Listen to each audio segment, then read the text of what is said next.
السلام علیکم بھائیوں اور بہنوں، کیا اسلام بچیوں سے نکاح کی اجازت دیتا ہے؟ کیا بچوں سے جنسی تعلق بنانا اسلام میں جائز ہے؟ دوستو، اسلام میں شادی 2 درجوں پر مشتمل ہے: نکاح کا کانٹریکٹ اور وہ وقت جب میاں بیوی اکٹھے رہ سکتے ہوں۔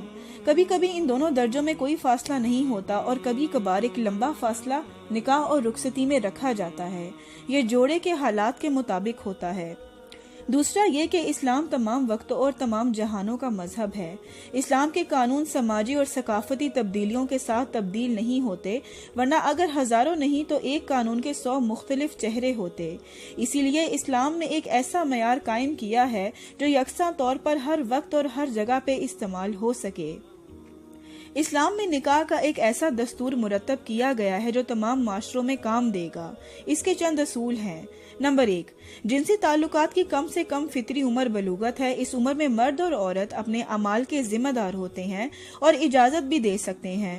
مردوں میں یہ بلوغت تقریباً 13 سال کی عمر میں اور عورتوں میں 12 سے 13 سال کی عمر تک آ جاتی ہے۔ نمبر 2، صرف اسی لیے کہ جسم تیار ہے ضروری نہیں کہ انسان ذہنی طور پر بھی بالغ ہو چکا ہو۔ ذہنی پختگی معاشرے اور حالات کے ساتھ بدلتی رہتی ہے، تو ہر ملک کا قانون اجازت کی عمر متعین کرنے کا اختیار رکھتا ہے۔ نمبر 3، شادی کا کانٹریکٹ کسی صورت بلوغت سے پہلے طے نہیں کیا جانا چاہیے جب تک کہ کوئی شدید ضرورت نہ ہو۔ اگر یہ کانٹریکٹ بلوغت سے پہلے طے ہو بھی جائے تو مرد کو عورت سے جنسی تعلق کی اجازت نہیں دیتا جب تک کہ وہ دونوں جسمانی اور ذہنی طور پر تیار نہ ہوں۔ بچوں کا نکاح یا بچوں سے نکاح اسلام میں ہرگز جائز نہیں۔ نکاح کو قرآن میں میثاقاً غلیظہ کہا گیا ہے، یعنی ایک پختہ عہد۔ کم عمر کی بچیاں ایسے عہد کا حصہ نہیں بن سکتی۔ ایک نابالغ میں نہ اتنی طاقت ہوتی ہے نہ صلاحیت کہ وہ شادی کے مضبوط بندھن کو سمجھ سکے۔ قرآن کہتا ہے، اور یتیموں کو آزماتے رہو یہاں تک کہ جب وہ نکاح کے قابل ہوں، تو اگر تم ان کی سمجھ ٹھیک دیکھو تو ان کے مال ان کے سپرد کر دو۔ اگر آپ غور کریں تو نکاح کے قابل ہونے کو ٹھیک سمجھ بوجھ کے ساتھ ملایا گیا ہے۔ کیا آپ کو لگتا ہے کہ آج ایک 12 سالہ بچہ پختہ سمجھ بوجھ رکھتا ہے؟ اسلام پر تنقید کرنے والے قرآن کی ایک آیت کو استعمال کر کے یہ کہتے ہیں کہ نہ صرف اسلام بچوں سے شادی کے فروغ دیتا ہے بلکہ بالغوں اور نابالغوں کے درمیان جنسی تعلقات کو جائز قرار دیتا ہے۔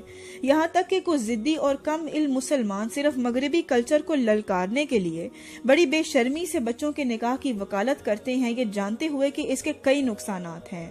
اس آیت میں لکھا ہے، اور تمہاری عورتوں میں جنہیں حیض کی امید نہ رہی، اگر تمہیں کچھ شک ہو تو ان کی عدت 3 مہینے ہے، اور ان کی جنہیں ابھی حیض نہ آیا، اور حمل والیوں کی میعاد یہ ہے کہ وہ اپنا حمل جن لیں۔ سورۃ طلاق آیت 4۔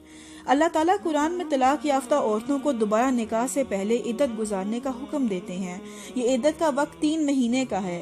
اسلام کے دشمن اس حصے پہ جہاں جنہیں ابھی حیض نہ آیا ہو یہ تبصرہ کرتے ہیں کہ یہ آیت مسلمان مردوں کو نابالغ بچیوں سے شادی کی اجازت دیتی ہے۔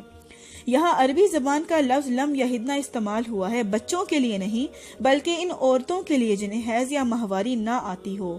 لم ماضی میں تردید یا انکار کا صیغہ یعنی کہ پاسٹ ٹینس ہے۔ یہ ان عورتوں کی بات کر رہا ہے جنہیں ماہواری آنی چاہیے تھی، یعنی وہ بالغ ہیں لیکن کسی وجہ سے انہیں ماہواری نہیں آ رہی۔ اس حالت کو ایمینوریا کہا جاتا ہے۔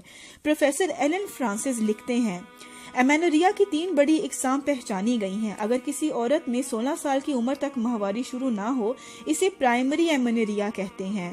اگر ماہواری کچھ وقت آنے کے بعد رک جائے، اسے سیکنڈری ایمینوریا کہتے ہیں۔ خواتین کو اکثر اس دوسری قسم کا سامنا کرنا پڑتا ہے، کبھی کبھار سٹریس یا وزن کے کم یا زیادہ ہو جانے سے، دودھ پلانے سے، زیادہ ایکسرسائز کرنے سے، لائف سٹائل کی تبدیلی یا کسی جسمانی بیماری کی وجہ سے بھی۔ ایمینوریا کی تیسری قسم وہ ہے جس میں ماہواری سال میں کچھ دفعہ ہی آتی ہے۔ تو سائنسی نظریے سے بھی ہم دیکھ سکتے ہیں کہ خواتین پہ ایسا وقت بھی آتا ہے جہاں انہیں لمبے عرصے سے ماہواری نہ آ رہی ہو۔ یہ آیت ان عورتوں کے متعلق ہے۔ اب میں آپ کو مختصر طور پر کچھ غیر مسلم محققوں کے اقوال سناؤں گی جنہوں نے اسلام کو بہت پڑھا، جس سے یہ ثابت ہو جائے گا کہ اسلام صرف میچور بالغوں کو ہی شادی کی اجازت دیتا ہے۔ پروفیسر لین ویلچمن لکھتے ہیں، نابالغوں کے درمیان ان کے سرپرست نکاح کا کانٹریکٹ کر سکتے ہیں مگر جنسی تعلقات تب تک قائم نہیں ہو سکتے جب تک کہ وہ بالغ اور جنسی تعلقات کے لیے تیار نہ ہو جائیں۔ پروفیسر گلین ایل رابرٹس لکھتے ہیں، اکثر یہ کہا جاتا ہے کہ شریعت بچوں سے نکاح کی اجازت دیتی ہے مگر حقیقت میں شریعت شادی کی اجازت لڑکی کے بالغ ہونے کے بعد ہی دیتی ہے۔ پیٹرک ہجز کی ڈکشنری آف اسلام کے مطابق ایک نابالغ جس میں قوت فیصلہ نہ ہو، نہ ہی سمجھ بوجھ، نہ ہی وہ اپنے اعمال کے نتائج کو سمجھ سکتا ہو، اس سے کیا گیا شادی کا کانٹریکٹ کل عدم یعنی کہ انویلڈ ہے۔ یہاں تک کہ امام شافعی اور ابن تیمیہ جیسے کلاسیکل علماء بھی اسی بات پہ قائل تھے کہ ایک نابالغ بچی کا نکاح طے کرنا جائز نہیں۔ تو واضح طور پر علماء بھی یہ نہیں مانتے کہ سورۃ طلاق کی یہ آیت کم عمر بچیوں سے جنسی تعلق تجویز کر رہی ہے۔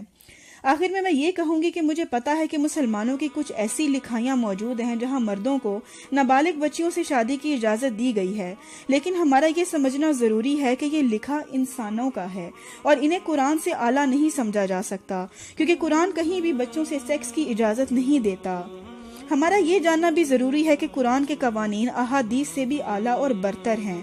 تو اگر آپ کوئی ایسی حدیث دیکھیں جہاں چائلڈ میرج کو جائز قرار دیا گیا ہو تو یقیناً یہ حدیث قرآن کی واضح تعلیمات کے آگے منسوخ شدہ ہے۔ پلیز اس ویڈیو کو صدقہ جاریہ کے لیے شیئر کریں۔ میں آپ سے پھر ملوں گی ایک نئی ویڈیو میں۔ جزاک اللہ۔